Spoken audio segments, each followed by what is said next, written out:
Shalom Bapak Ibu yang saya hormati dan seluruh pendidik Kristiani dimanapun Bapak Ibu berada. Saat ini saya Ezra Theodor, saya senang sekali mau berbagi satu hal tentang mengelola emosi para peserta didik kita dan anak kita sendiri. Ya, sebagai pendidik Kristiani apalagi kita akan dilihat orang bagaimana cara kita mendidik anak kita sendiri. Benar nggak?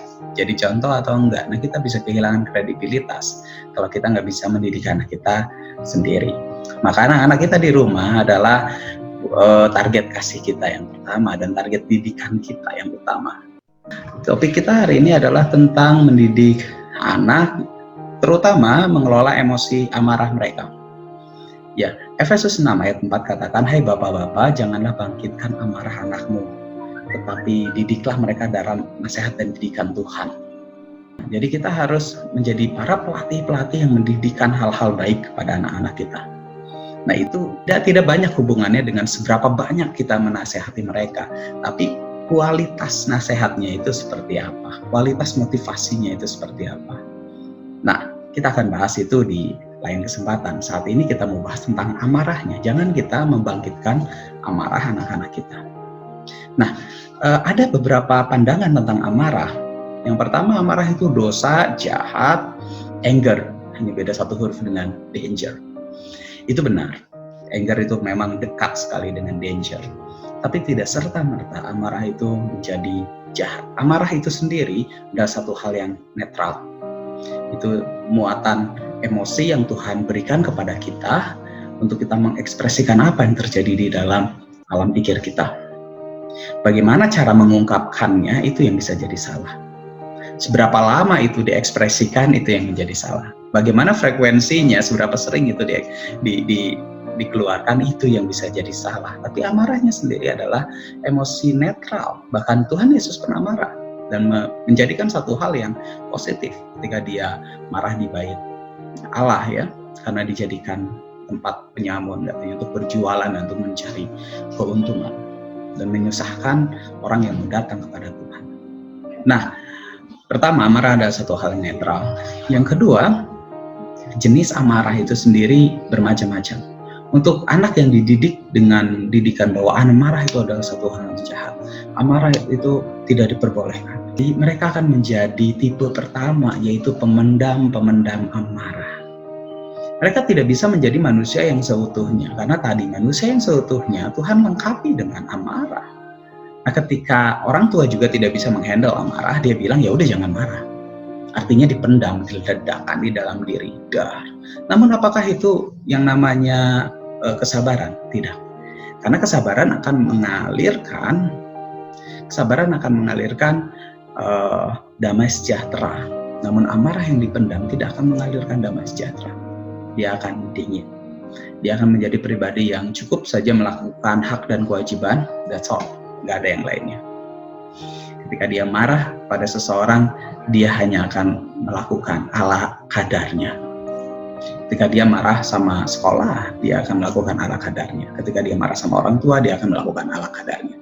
Dia menghindari masalah, dan ya itu sepertinya sudah dekat dengan kesabaran. Tapi yang dirusak itu merusak diri dari dalam dan membuat dia tidak memahami bahwa Tuhan juga menggunakan amarah untuk menyelesaikan beberapa persoalan.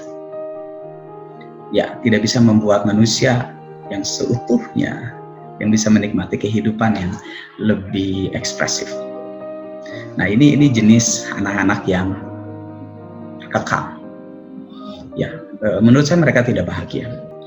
Yang berikutnya adalah anak-anak yang terbiasa mendapati orang tuanya membocorkan amarah mereka sedikit demi sedikit. Ada kesalahan yang terus diulang, maksudnya itu dibahas lagi dengan nyinyiran gitu ya. Orang tuanya nyinyir, tuh kan kemarin gini-gini, jadi masalahnya yang lain, terus dia masih mengeluarkan kekesalannya sedikit demi sedikit tentang kesalahan yang sudah lampau. Ini membuat anak juga menjadi anak yang sama. Dia menjadi anak yang sok kritis, dia nyinyir, dia apatis. Nah, itu bahkan terlambat adalah salah satu behavior dari kemarahan yang dia keluarkan sedikit-sedikit. atau dia tidak ledakan secara langsung. Indikasi lainnya adalah melakukan sesuatu dengan cara yang membuat target marahnya dia menjadi marah atau kecewa. Saya mah gini deh caranya, gitu. Pakai cara ini juga bisa. Nah itu dia marah.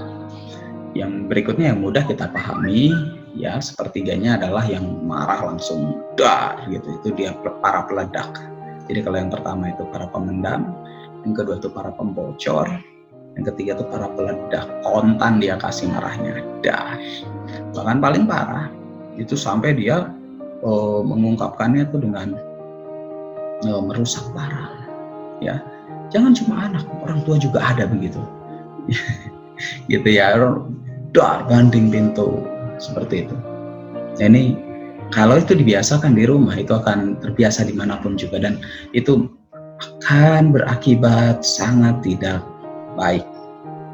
Orang Indonesia terutama suka dengan kesantunan, sehingga jenis yang para peledak amarah ini lebih sulit nanti diterima di masyarakat.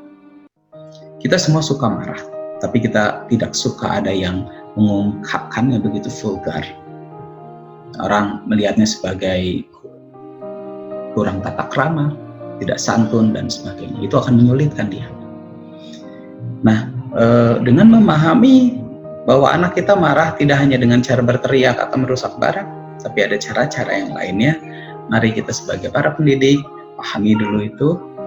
Dan firman Tuhan katakan sekali lagi, nasihat firman Tuhan adalah, bapak-bapak, para pendidik, bapak ibu semua, jangan buat anak kita marah. Mari keluarkan amarah, bicarakan, buat satu ruang untuk emosi itu bisa mengalir dengan baik. Kalaupun dia harus marah pada kita, pastikan kita di sana untuk mendengarnya. Mendengar dan melihat melalui amarah itu. Bukan melihat amarahnya, tapi melihat melalui amarah itu ada yang dia ingin sampaikan. Selalu ada needs yang dia ingin sampaikan. Pahami itu. Rendahkan diri kita untuk membela diri, namun pahami dulu needs anak itu dan sentuh dulu, penuhi dulu. Baru kita bisa bicarakan yang lainnya. Itu butuh waktu, butuh latihan dan kerja keras. Tidak semua orang yang memahami ini berhasil, apalagi yang tidak memahaminya. Selamat menjadi pendidik. Tuhan memberkati.